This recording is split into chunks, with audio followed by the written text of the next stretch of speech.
उत्तराखंड गंगोत्री धाम से आप लोगों के बीच एक नए प्रसंग के साथ।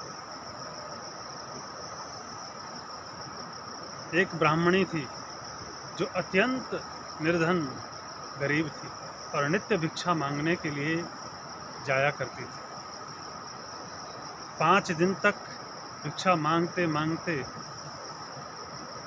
समय चला गया पर ब्राह्मणी को भिक्षा नहीं मिली, पर नित्य भिक्षा मांगती और भगवान के नाम का जाप करती और जल पीकर आकर अपनी कुटिया में विश्राम करती। 6ठे दिन ब्राह्मणी जब भिक्षा मांगने गई तो उसे 2 मुट्ठी चने प्रदान हुए। 2 मुट्ठी चने जब उसे मिले तो उन चनों को लेकर चल दी। अपने कुटिया में पहुँचते पहुँचते उसे रात्रि हो गई। उसके मन में विचार आया, आज तो मैंने ग्रहण करूँगी नहीं, कल सुबह उठकर स्नान करके भगवान को फिर चनों का भोग लगाऊंगी, फिर ग्रहण करूंगी। रात्रि में उसने वो पोटली पर बांध दिए और भगवान के नाम का जाप करते ही वो सो गई। उसी क्षण रात्रि में उसकी कुटिया में कुछ चोर आए। चोरों ने चारों तरफ कुटिया में देखा, कुछ भी नजर आया नहीं, पर पोटली पर नजर पड़ी। पोटली में चोरों को लगा इसमें सोने के सिक्के बंधे हैं। उन्होंने वो पोटली उठाई। जैसे ही उठाई आवाज़ आई कि ब्राह्मणी जागी। ब्राह्मणी चिल्लाने लगी, चोर चोर चोर। पूरे गांव वासी जाग गए। चोरों ने आवाज़ सुनी, उस पोटली पर दौड़े गांव से बाहर। गांव के बाहर ही संदीपनी मुनि का आश्रम था। उस आश्रम में जाकर वो चोर छिपने लगे कि संदीपनी मुनि की पत्नी की दृष्टि पड़ी कि मानो कोई आश्रम के अंदर आया है। आश्रम के द्वार पर जैसे ही माता गई कि चोर आश्रम से बाहर भागे। वो पोटली छूट गई। रात्रि में ऋषि पत्नी भी सो गई, ब्रह्म मुहूर्त में जागी और जब आश्रम को स्वच्छ करने लगी तो दृष्टि पड़ी पोटली पर, तो देखा उसमें 2 मुट्ठी चने थे। उसी समय भगवान श्री कृष्ण सुदामा वन की ओर जा रहे थे लकड़ियों को बीनने के लिए। ऋषि पत्नी ने कि सुदामा, तुम वन में लकड़ी बीनने जा रहे हो तो ये 2 मुट्ठी चने हैं, आधा आधा ग्रहण कर लेना।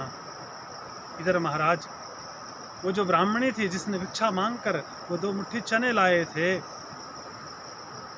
वो ब्रह्म मुहूर्त में जागी, दुखी हुई, बड़ी मुश्किल से मुझे 2 मुट्ठी चने मिले, मैं श्राप देती हूँ, जो भी उन चनों को ग्रहण करेगा वो महान दरिद्री हो जाएगा।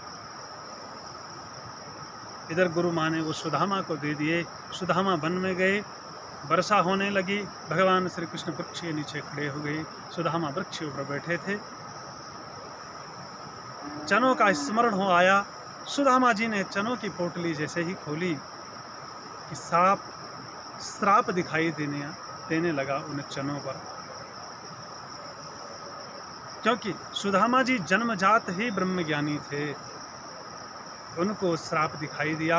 सुदामा जी ने विचार किया कि अगर इसका एक दाना भी मेरा मित्र कृष्ण ग्रहण कर लेगा तो दरिद्र हो जाएगा।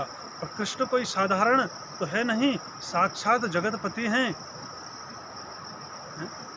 नारायण हैं। और अगर नारायण ही दरिद्र हो जाए तो पूरा जगत दरिद्र हो जाएगा।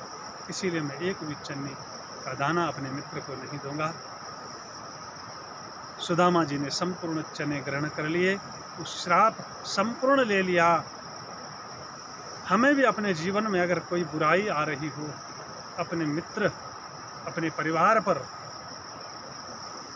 अपने अपनों पर, अपने प्रियमों पर, तो उनके लिए अगर हमें कहीं झुकना पड़े तो हमें झुक जाना चाहिए। इसी में महानता है। ऐसे भगवान श्री कृष्ण के मित्र सुदामा हैं, जिन्होंने संपूर्ण श्राप ग्रहण कर लिया। मेरे कन्हैया की उन पर इसीलिए सदा सदा कृपा बरसती है। जय गंगा मैया की जय। श्री कृष्ण। राधे राधे।